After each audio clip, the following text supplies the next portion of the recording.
Hello bachcho, let's read the question, and the question says explain why the electron gain enthalpy of fluorine is less negative than that of chlorine।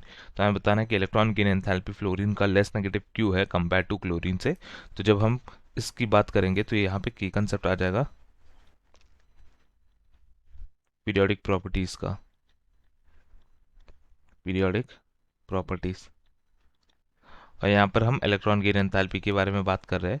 तो basically fluorine जो होता है, fluorine is more electronegative than chlorine.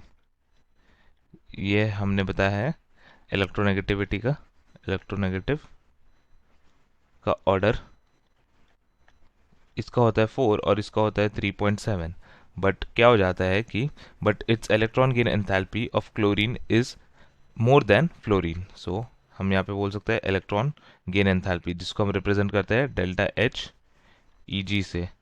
This is electron gain enthalpy of fluorine is going to be less than delta H electron gain enthalpy of chlorine, यानी chlorine का electron gain enthalpy fluorine से बड़ा होता है।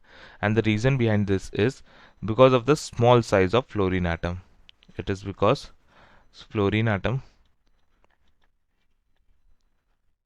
has small size than chlorine.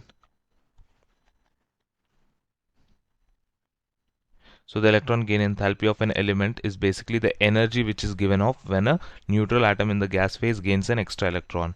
तो हम क्या कह सकते हैं, इलेक्ट्रॉन गेन एंथैल्पी जो होता है यानी delta H E G is the it is the energy which is released when a neutral atom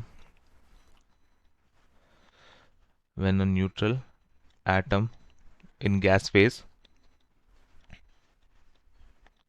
gains an electron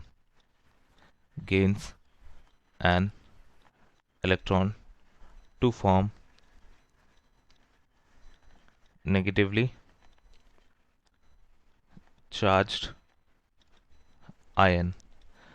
A fluorine atom in the gas phase, for example, gives off energy when it gains an electron from a fluorine ion। But यहाँ पर क्या हो जाता है कि since fluorine atom का small size होगा compare two chlorine से, तो इसी के कारण क्या हो जाता है डेल्टा एच ई जी यानी electron gain enthalpy of chlorine is going to be greater than delta H Eg for fluorine. Hope you understood it well. Best of luck.